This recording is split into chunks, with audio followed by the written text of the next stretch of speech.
El paradigma cognitivo.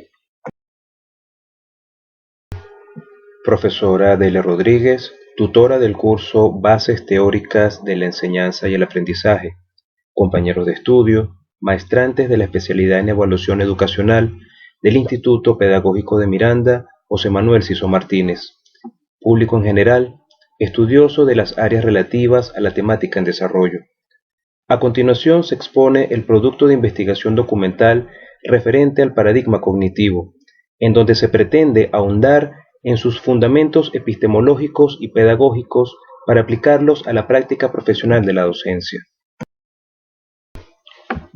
El esquema de trabajo se compone de los siguientes aspectos temáticos: fundamentación, en donde se desarrollarán los aspectos teóricos fundamentales para el entendimiento del paradigma; el cognitivismo y la pedagogía, relacionando al paradigma con la enseñanza y el aprendizaje; el maestro y su función pedagógica; las estrategias instruccionales y la evaluación; el constructivismo en el enfoque cognitivo, fundamentado en las propuestas e investigaciones de Piaget, Vygotsky y Maturana; el desarrollo de la inteligencia, basado en el trabajo de Luis Alberto Machado, cristalizado en su obra La revolución de la inteligencia; los estilos de aprendizaje por medio de la identificación y desarrollo de los canales de comunicación humana; la motivación y el aprendizaje, la necesidad de estimular al estudiantado a aprender; la escuela inteligente, la escuela que necesitamos, y su relación con la escuela venezolana.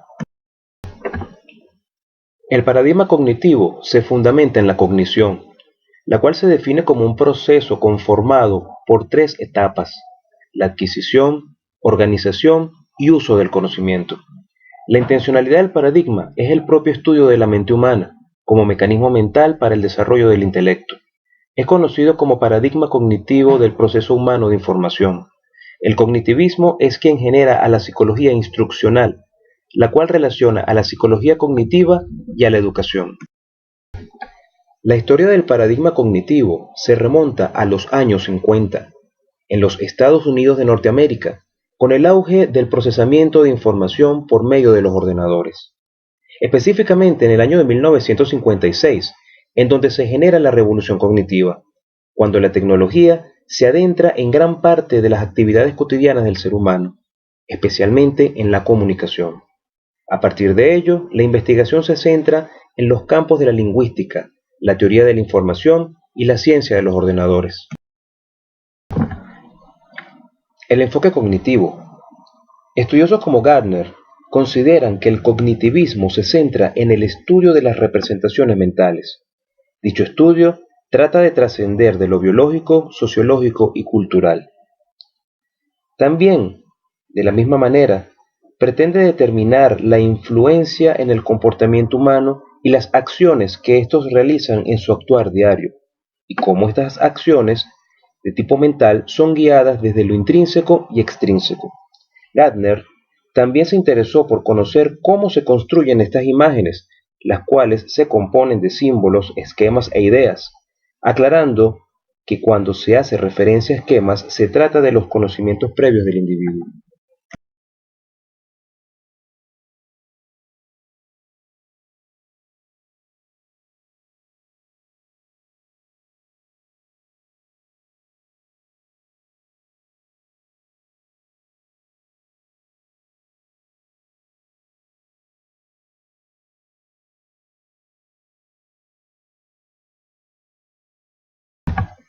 La cognición como proceso interno. La epistemología del cognitivismo se relaciona con el racionalismo. La racionalidad es un exponente del pensamiento lógico. En esta dimensión intrínseca del ser se da importancia a representaciones internas y el comportamiento es regulado por los medios internos y no por los externos. El paradigma que se contrapone al cognitivismo es el conductismo, en el cual el medio externo influye notablemente en el comportamiento. Para los cognitivistas, el comportamiento humano se remite a sus procesos internos a diferencia del conductismo. Existen varios modelos teóricos para alcanzar la cognición: el de memorización con el multialmacén, el de diagrama de flujo para organizar el curso de datos e información dentro de un proceso, el de tipo semiótico para el manejo de símbolos mentales, el de procesamiento en serie y aquellos que incluyen aspectos emocionales.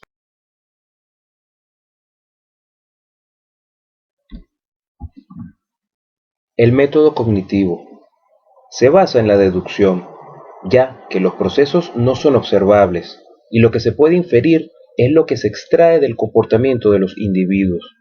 La estrategia metodológica se basa en la introspección, la cual es la menos utilizada, la investigación empírica, basada en la investigación, la entrevista o análisis de protocolos con un enfoque heurístico y la simulación.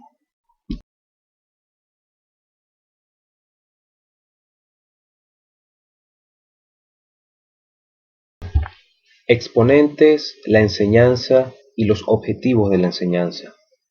Brunner y Ausubel se presentan como destacados exponentes del cognitivismo en la educación, el primero con el aprendizaje por descubrimiento y el segundo con el aprendizaje significativo, también llamado aprendizaje por asimilación. La enseñanza se debe centrar, según este paradigma, en desarrollar habilidades cognitivas para el aprendizaje, en las cuales el individuo esté consciente de este proceso interno, en otras palabras, consciente de cómo aprende. También se considera necesario el uso de estructuras cognitivas preconcebidas, las cuales podrán ayudar al individuo a asumir nuevas experiencias de aprendizaje. Esto hace alusión directa al constructivismo, que es el paradigma afín al cognitivismo. Con esto se promueve el desarrollo de un verdadero potencial cognitivo que permita al estudiante independencia, capacidad de análisis y profundización, conciencia cognitiva, entre otros aspectos favorables para el aprendizaje.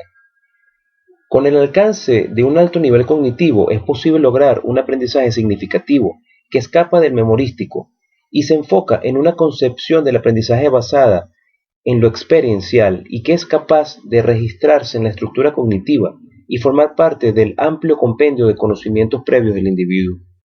Las metas y objetivos de la cognición en la educación están centradas en la metacognición, específicamente en aprender a aprender, lo cual va más allá del simple aprendizaje y crea en el individuo un alto nivel de conciencia, lo cual se desarrolla de manera intrínseca. El estudiante, el maestro y la evaluación.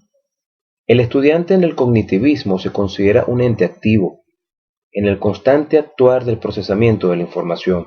Independientemente de su desarrollo, posee esquemas predeterminados que lo ayudan a afrontar nuevos aspectos cognitivos.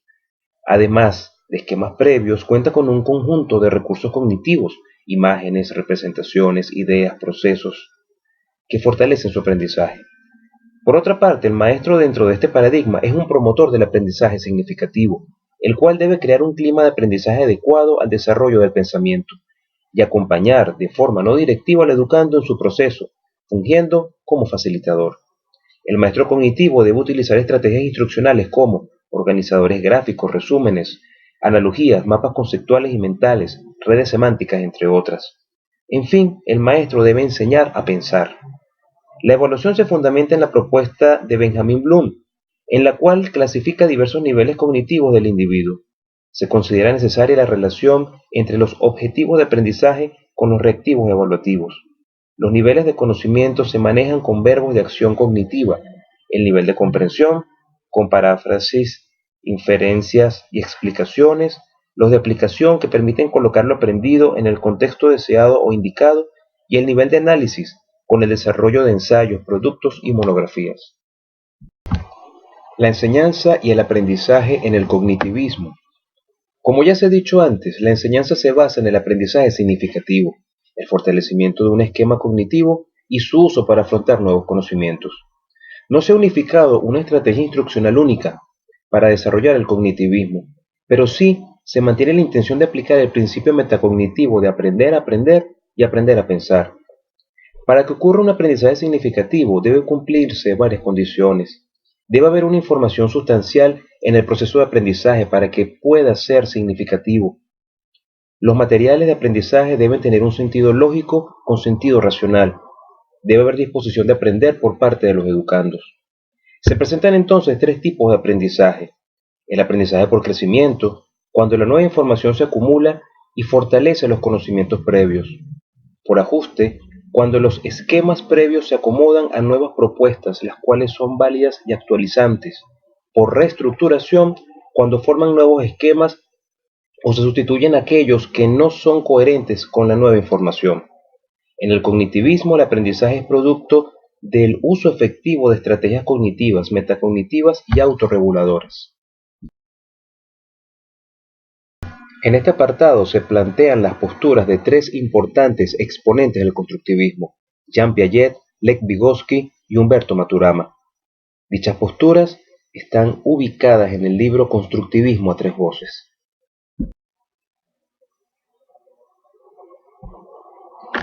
En cuanto a la interrogante, ¿quién construye?, Piaget considera necesario inicialmente definir las etapas del desarrollo humano. En cada una de estas existe un proceso de equilibración de las estructuras sensomotrices. En este proceso, el individuo, quien es el que construye, involucra su ser psicológico y físico para resolver problemas. En base a este principio, el individuo posee una estabilidad biológica, la cual no cambia. Esto quiere decir que siempre será el mismo organismo, pero en el caso psicológico hay una evolución. Hay estructuras generales de conocimiento científico. Estas se generan a través de estructuras cognitivas preexistentes. Su construcción es evolutiva y creciente, incluso se puede decir acumulativa. ¿Cómo se construye? Se construye en base al principio de la equilibración. Cuando un organismo está en proceso de readaptación, se produce un desequilibrio de su estado actual. Para lograr nivelarse, utiliza un esquema para hacer frente a lo que Piaget llama perturbación. Cuando el esquema es adecuado, se resuelve el equilibrio. Cuando no, se continúan buscando otros esquemas. El modelo de ser humano se basa en el imperativo categórico, que es un logro de desarrollo común en los seres humanos, el cual persigue un solo fin, el del desarrollo de la inteligencia. Piaget se fundamenta en Kant y en su tendencia a la racionalidad. El imperativo categórico se fundamenta en la metafísica de las costumbres. Así se ve evidenciado en la siguiente máxima: obras solo según una máxima tal que puedas querer al mismo tiempo que se torne ley universal, aclarando que máxima es una regla o principio de conducta. La máxima que Piaget cita es indiscutible, ya que surge de la propia racionalidad, para poder atender a la convivencia moral, como un problema del ser humano. Por ende, el sujeto se guía por normas morales. Piaget advierte que este principio no consiste en aprender conceptos éticos, sino en una capacidad de ejercer juicios morales con características universales. El fin último de la educación, según Piaget, es ofrecer a los educandos estímulos y oportunidades para alcanzar su desarrollo. Esto gracias a la aplicación de operaciones formales que permiten una máxima equilibración. El desarrollo del pensamiento es por etapas. La influencia de etapas anteriores son fundamentales para este principio. Cita a la influencia de la niñez en la adolescencia y de esta en la vida adulta.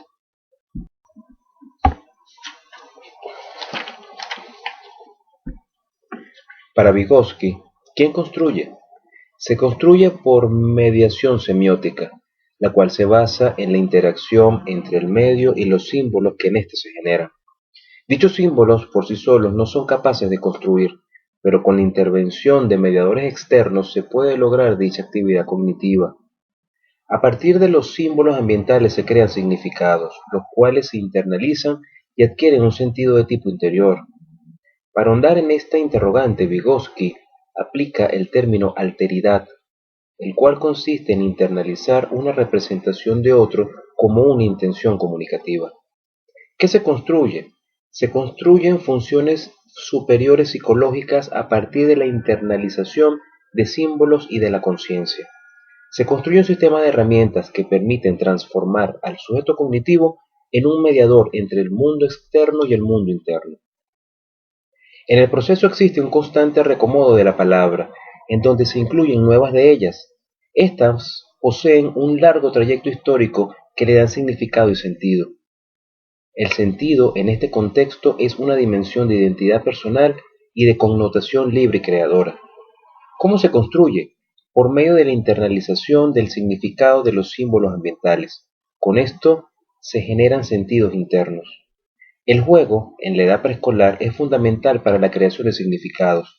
Permite desarrollar las posibilidades de uso de significados arbitrarios sobre su aplicación a la acción.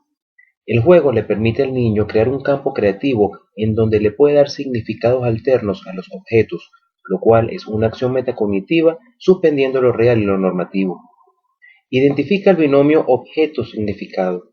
El objeto es una representación real y el significado es el nombre de tipo arbitrario que se le da a dicho objeto, este último con sentido metacognitivo. El nombre se asigna en base a la cualidad de un objeto y esta cualidad es su significado. El modelo de ser humano, el hombre ilustrado. Este tipo de ser humano tiene una connotación histórica y cultural e influenciada filosóficamente por la Ilustración, también llamada por Vygotsky la subcultura ilustrada. El desarrollo humano es determinado por una intervención cultural que se internaliza en procesos psicológicos superiores. El nivel de desarrollo particular se fundamenta en las características de la cultura en la cual el individuo se ha desarrollado. Para Vygotsky, el ser humano debe ser capaz de convertirse en un hombre nuevo por sus propios medios, a través de la disciplina y la responsabilidad. El fin último de la educación consiste en llevar al hombre a un máximo desarrollo psicológico, determinado por procesos los cuales se constituyen por herramientas que al ser internalizadas permiten el desarrollo de la conciencia. Las herramientas evolucionan en su paso por el tiempo histórico. Esto le da un sentido progresivo a este principio.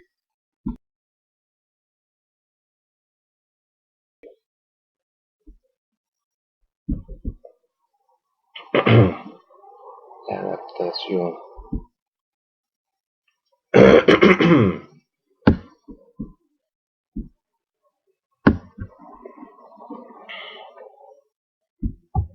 Para Humberto Maturana, ¿quién construye? Construye un ser biológico, en su sentido topoyético. Esto quiere decir que se hace a sí mismo y se mantiene por medio de su propia conservación y organización. Maturana fundamenta el origen cognitivo a partir de la adquisición del lenguaje, que con su evolución se crean estructuras cognitivas más complejas y forman parte de la organización humana. Incluye la figura cognitiva del observador como instancia final del proceso cognitivo. Por ende, es observador y organismo al mismo tiempo. El observador reconoce la participación de su especie en dominios consensuales cuando se comunica a través de su lenguaje. ¿Qué se construye? La propia estructura u organización biológica a través de dominios consensuales, es decir, por consenso. Estos dominios son contenidos de construcción que influyen sobre el cambio interno de organización a partir de una perturbación externa. ¿Cómo se construye? Por autopoiesis. Atiende a acoplamientos de tercer orden, aquellos de tipo lingüístico.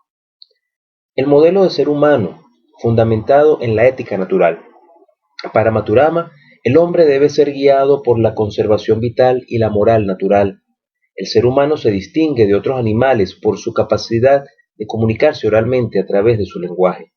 El lenguaje se relaciona con el emocionar particular, el cual a su vez se vincula con el lenguaje. Maturana define al emocionar del lenguaje como el amor, el cual significa reconocer al otro como legítimo otro. Esto nos distingue como especie. Textualmente Maturana dice, somos animales éticos, es decir, somos animales que hemos surgido en una historia biológica de amor y preocupación mutua. El principio del amor es aceptar y reconocer al otro. El fin último de la educación. El educando aprende a ser parte de su especie por medio de la emoción del amor, reconociendo sus limitaciones y posibilidades, aquellas que su biología impone cuando aprende. El accionar del amor le permite alcanzar cierto nivel de objetividad reforzando el principio de aceptación del otro como legítimo otro. La adaptación es la tarea fundamental para la educación, según Maturana.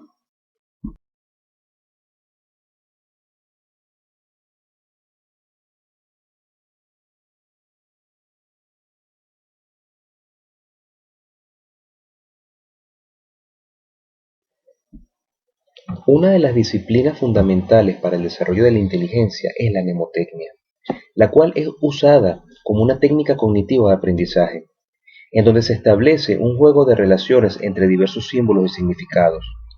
Para ejercitar la memoria es necesaria la práctica, lo cual implica el desarrollo de un proceso continuo y sostenido para adquirir la habilidad de aprender por este método.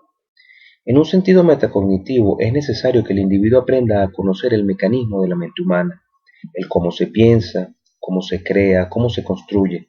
Representa un conocimiento interno del ser para identificar capacidades y cualidades. La tendencia de la educación actual mantiene un sentido de la enseñanza lineal. Se enseñan conocimientos, pero no se enseña a pensar. Se hace énfasis en el conocimiento clásico, pero no se da cabida a nuevos aprendizajes. La historia ha utilizado variables para determinar niveles altos de inteligencia: la herencia, la raza, la edad, el género, entre otros. En los últimos años ha cambiado esta concepción, ya que en cualquier individuo la inteligencia es un proceso de evolución natural. Este principio también desarticula la creencia de que la inteligencia es una condición de nacimiento. Existen factores que influyen en la necesidad de incrementar la inteligencia, entre ellos los de tipo ambiental, lo cual implica una necesidad de subsistir y por ende el uso de la inteligencia para lograr tal fin. En los primeros 7 años de vida, el infante aprende cultura, lenguaje, valores y hasta perjuicios. Por ende, es una etapa delicada de formación de la personalidad. Los individuos con más capacidad económica tienen oportunidades distintas a aquellos que carecen de ella, entre ellas las de acceso a la educación y a un conjunto de patrones al que imitar. Imitan a individuos de su clase que han alcanzado altos niveles por su condición socioeconómica, aun cuando las metas deben ser alcanzadas por convicción. Por ello, la educación debe abrir más oportunidades de acceso. Exigir es una necesidad en el aprendizaje cognitivo, pero exigir con moderación racionada. Esto permite al individuo mantenerse en su convicción de alcance de metas y deseo de superación. La inteligencia hay que ejecutarla, practicando habilidades y actividades mentales. Esto es una capacidad que tiene cualquier ser humano sin distingo alguno.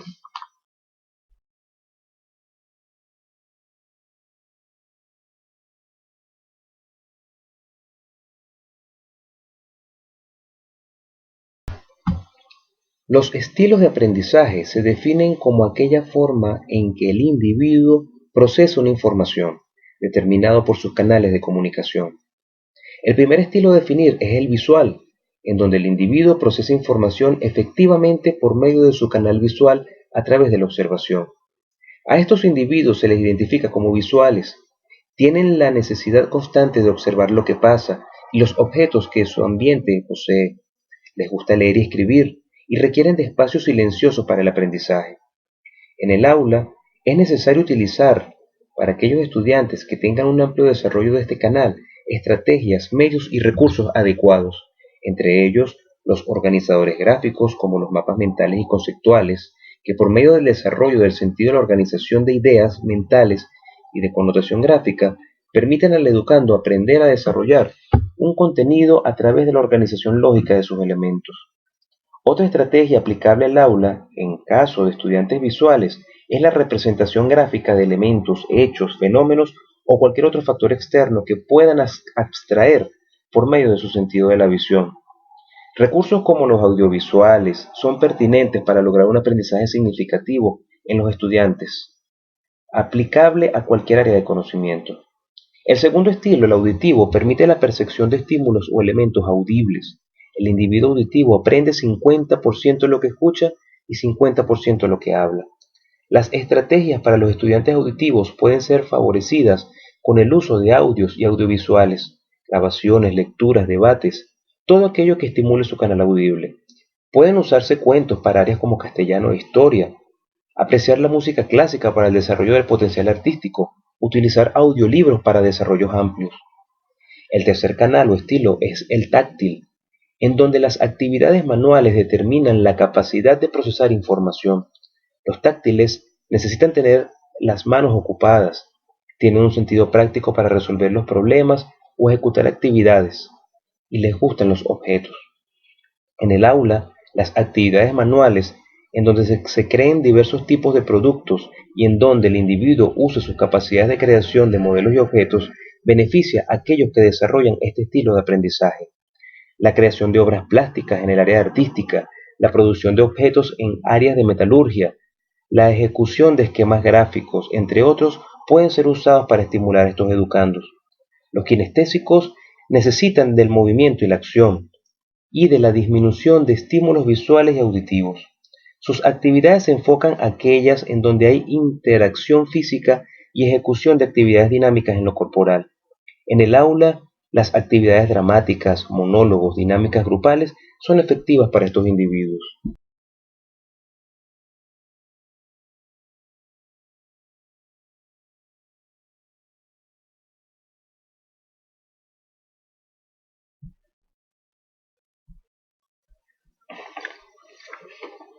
En la actualidad, se considera que el sistema educativo es anacrónico.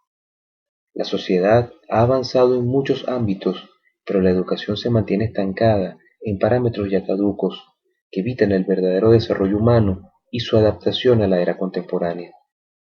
Los actuales sistemas educativos fueron creados para otras épocas. Algunos pedagogos tradicionales han determinado la necesidad de aumentar el nivel de la educación que ellos dirigen. Podríamos preguntarnos, ¿es conveniente aumentar el nivel de una educación ya caduca? La evolución de la educación debe ir de la mano con los cambios culturales, los cuales se incrementan y corrigen en el transcurso de la historia. El educando no está consciente de su propio desarrollo, inclusive no conoce sus propias capacidades, ya que no se le incentiva a descubrirlas. En las aulas se encuentran estudiantes con actitudes de apatía, desgano, que evidencian la falta de motivación, y es la escuela la que tiene el deber de motivarlos. La escuela atiende a las necesidades industriales de la sociedad, la cual está mecanizada, canalizada y encaminada a la producción en masa. Los niños son acusados de holgazanes, incluso los identifican con evidencias de déficit de atención. Cuando realmente están aburridos en las aulas, se reitera la falta de motivación. Se estudia para tener dinero, posesiones, rangos, y no para lograr el verdadero fin de la educación, ayudar al educando a convertirse en una mejor versión de sí mismo. Debido al patrón de repetición de la cultura industrial, la escuela adquiere un carácter lineal y rígido en lo que a pedagogía se refiere, lo cual difiere de la espontánea y verdadera naturaleza humana que siempre va en ascenso y procura la evolución. Los mismos griegos afirmaban que no se aprende repitiendo, pero sí lo hacemos cuando nos emocionamos. La actual jerarquización de las áreas, en donde las ciencias naturales y abstractas están por encima de las de tipo social y artístico, se debe a la antes citada influencia industrial. Esto atiende al sentido económico y de mercado que es abarcado por las ciencias puras. La ciencia sustenta a la economía.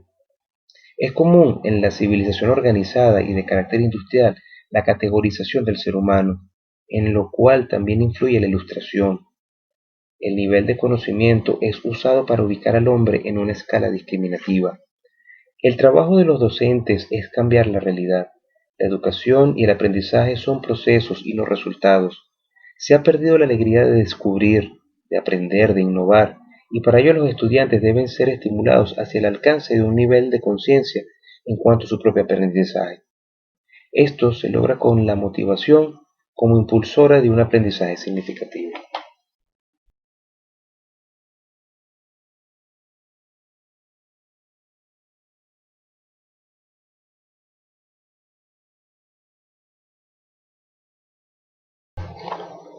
La escuela inteligente es aquella en donde se pone en práctica el principio de educar bien. Pareciera un término sumamente amplio, pero su significado se ahondará en esta crítica.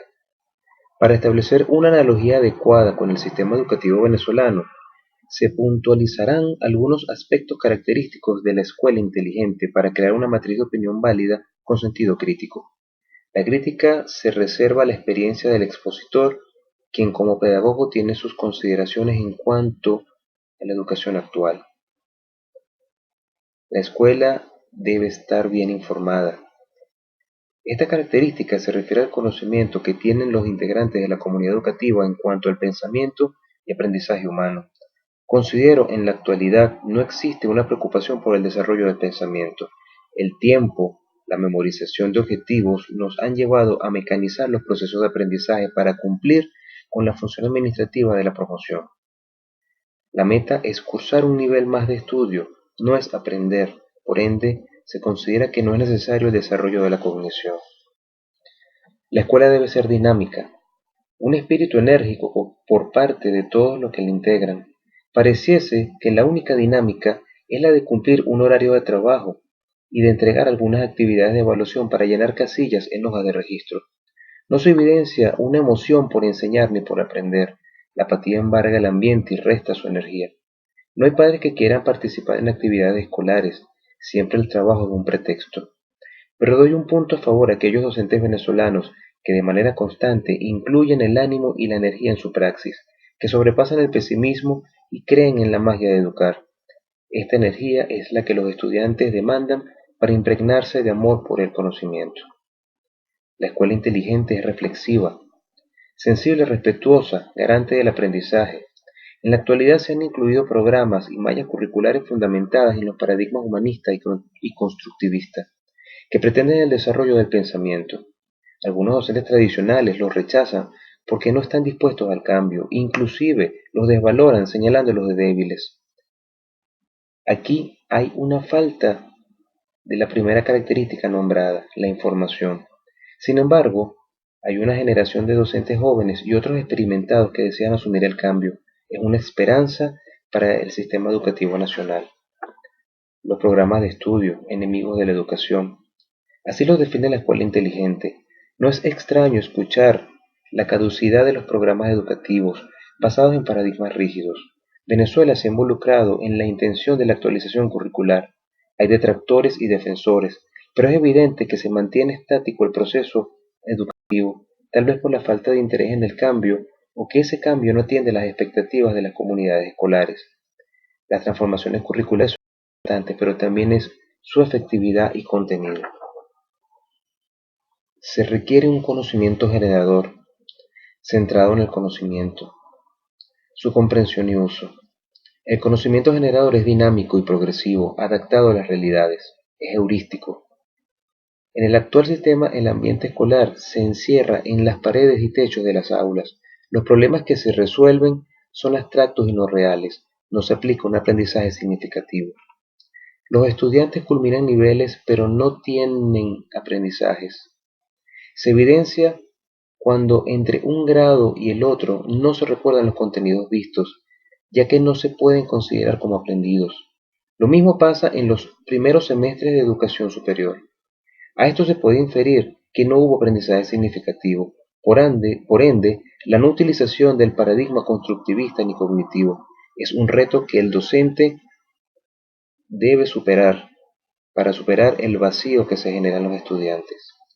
El aprendizaje es una consecuencia del pensamiento.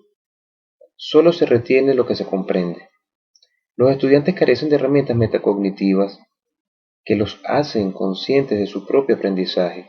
Son pocos los docentes que están informados y capacitados para lograr esta habilidad. Queda de las escuelas venezolanas y sus directivos impulsar planes de actualización docente para lograr el tan deseado aprendizaje significativo. El metacurrículo no se refiere a la estructuración y aplicación del currículo, sino a su reflexión sobre el mismo. La participación en la conformación del currículo por parte de todos los integrantes de la Comunidad Educativa Nacional Venezolana es garantía de la adaptación de un currículo ganado al desarrollo del aprendizaje. El Gobierno Nacional ha manifestado la aplicación de una consulta nacional para tal fin, de la cual en la actualidad se propone una nueva estructura de currículo básico nacional. Actualizar a los docentes. Es un deber de las instituciones y organismos del Estado relativos al ámbito educativo. Muchos docentes se mantienen con estudios de tercer nivel. Son pocos los que se incluyen a estudios de cuarto, en comparación al total de los docentes en Venezuela. Por otra parte, es necesario incentivar talleres de actualización docente, no para engrosar un currículo vitae, es necesario hacerlo en función del hecho educativo. La evaluación significativa. En la actualidad se puede evidenciar en las escuelas venezolanas estrategias de evaluación que inducen a lo memorístico, no solo en las escuelas, sino también en las universidades. El desarrollo de la creatividad, originalidad y proactividad desde el enfoque cognitivo pareciera ser usado por ciertos docentes, algunos experimentando y otros realizando ensayos infértiles por el poco conocimiento que se tiene de ello. Las actividades de comprensión. Tomando en cuenta el aspecto anterior, es un beneficio la aplicación de actividades cognitivas. de aplicación, ejemplificación, crítica, comparación, contraste. Esto ayuda al educando a reflexionar y a generar nuevos conocimientos. A modo de conclusión, estamos cursando una nueva era, la era del conocimiento y el manejo de la información. Debemos actualizarnos y actualizar la práctica docente. Desde mi punto de vista, no hay semejanzas significativas con la escuela inteligente. He conocido de intentos por lograrla, pero muchos detractores también de este tipo de escuela. Considero que sí se puede alcanzar, aumentando los niveles de conciencia y estudiando de forma epistémica y pedagógica las nuevas propuestas educativas para alcanzar el verdadero aprendizaje, aquel que deja huellas en el ser humano.